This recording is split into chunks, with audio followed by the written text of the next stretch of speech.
เป็นอย่างอยู่ลูกกำลังเรียนหนังสืออยู่แม่เขาลูกขึ้นมาเรียนหนักแท้ลูกตั้งใจว่าลูกไปเสิงหืนไปเรียนต่อต่างประเทศแม่โอ้แม่นว่ะโดยต้องได้เรียนหนักกว่านี้ได้ว่ะโดยลูกอยากไปเรียนต่างประเทศอีหลีได้แม่ว่ะเป็นอย่างต้องอยากไปเรียนต่างประเทศเรียนใกล้ๆบ้านแม่ก็ได้บ่มีใครอยู่กับแม่ลูกอยากไปเฮ็ดเวียกดีๆมีเงินเดือนดีๆเขาจะได้บ่ต้องอยู่บ้านหลังแบบนี้ได้แม่เขาทนอยู่มาแบบนี้นาหลายปีแล้วได้โอ้ซะนะคันลูกอยากเรียนนะลูกก็ตั้งใจเรียนเด้อแล้วมีเงินจะให้ลูกไปเรียนปานนั้นลูกต้องเก็บเงินเองได้โดยบ่เป็นหยังลูกฮู้แม่โดยแม่พยายามเก็บเงินให้ได้แม่จะส่งเสริมลูกเท่าที่แม่ส่งได้เด้อโดยลูกสิตั้งใจเฮ็ดตามเป้าหมายที่ลูกวางไว้ให้ได้โดยแม่รักลูกเด้อลูกก็รักแม่คือกัน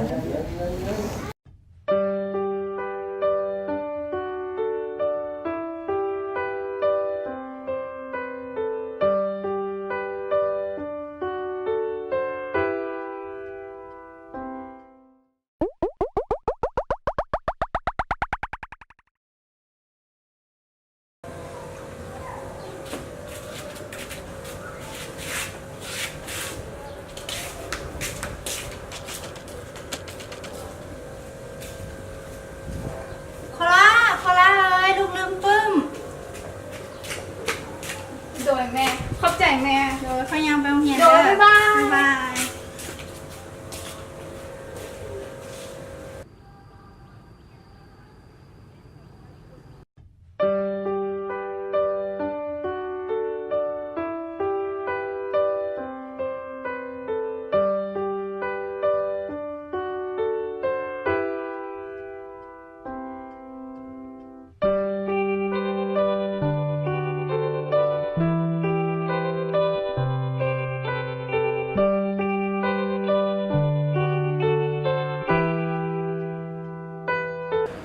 เวลาเด้อส่ง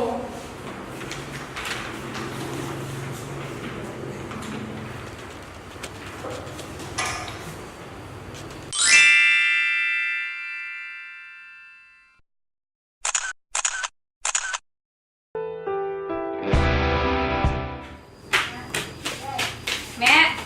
ให้หยังให้นั่งกินอยู่ลูกนี่อยากสิบอกมีหยังให้ตื่นเต้นใช่เสร็จนี่เรียนต่อมึงเนาะแม่ดีใจน้ำเนื้อหนูลูกก็ดีใจคือกันลูกให้ได้แล้วแม่ภูมิใจหลายโคล่าอยู่หวาอยู่เงินบอยู่เอ้าพากันมาแล้วหวาเรียนมาแล้วได้ยินข่าวว่าสิ่งได้ยินบ่เลี้ยวเด็กมากินน้ำด้วยนี่ตับพร้อมเอ้าวันนี้เขาซิสลองว่ะมันแล้วดีใจซื้ออยู่ใส่นาแซ่บพวงซื้ออยู่เสร็จพวงแถวบ้านเขาเลยล่ะแซ่บเป็นบอแซ่บเดี๋ยวหน้าพาไปกินเพื่อนเรียนจบมาก่อนโอเคท่าเขาเดิมมาจ่ำฉลองเย้ดีใจเด้อโดยขอบใจ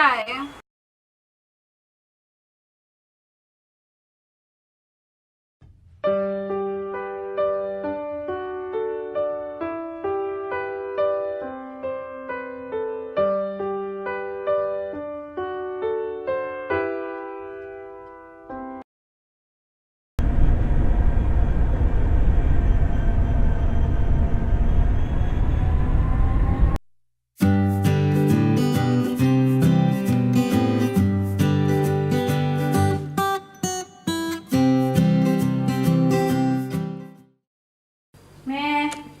อ้าวลูกเอามาได้ไหนนี่ลูกมาเซอร์ไพรส์แม่โอ้บุบอกแม่ก่อนแม่จะได้ไปฮับโอ้มาหลังจากที่โคล่าได้เรียนจบจากต่างประเทศก็ได้ไปสมัครเวียกที่บริษัทเอกชนแห่งหนึ่งในตำแหน่งพนักงานบัญชี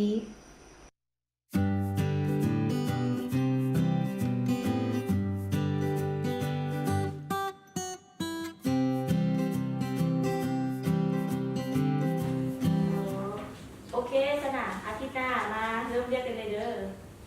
ขอบใจขอบใจ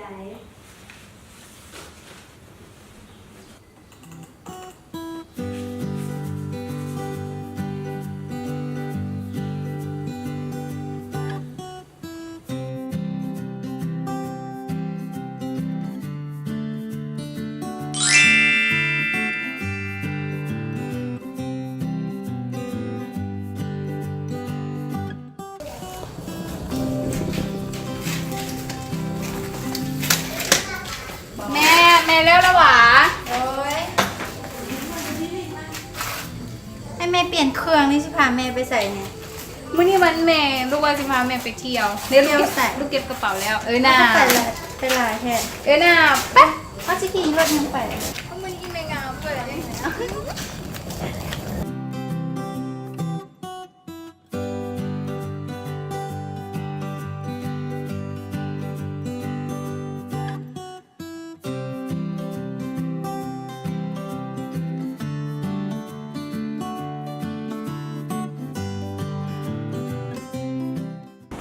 เพื่อนไผ่เกาะลูกคือว่าไม่ใหญ่แท้ เข้ามาโลด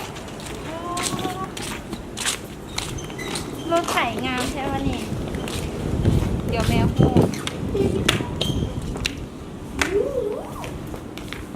สบายดี เป็นแนวใดเฮือนหลังไม้ถึกใจบ่เอานี่เพื่อนทำหวา เงินเฮา งาง าม ม หลาย ทุกบ่บอกแม่ ลูกสะใภ้แม่เด้ โอ้ย ตั้งใจซื้อให้เด้ เส้นทับเลยแม่นว่ะเอาเงินมาได้ใส่เด้ ลูกเฮ็ดเวียกมาเด้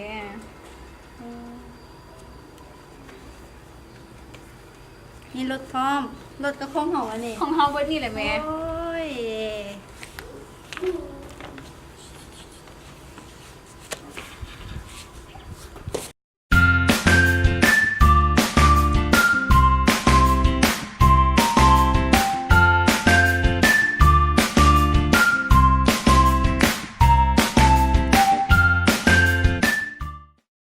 หลังจากจบวิดีโอนี้แล้วนั้น อยากฝากให้ทุกๆคน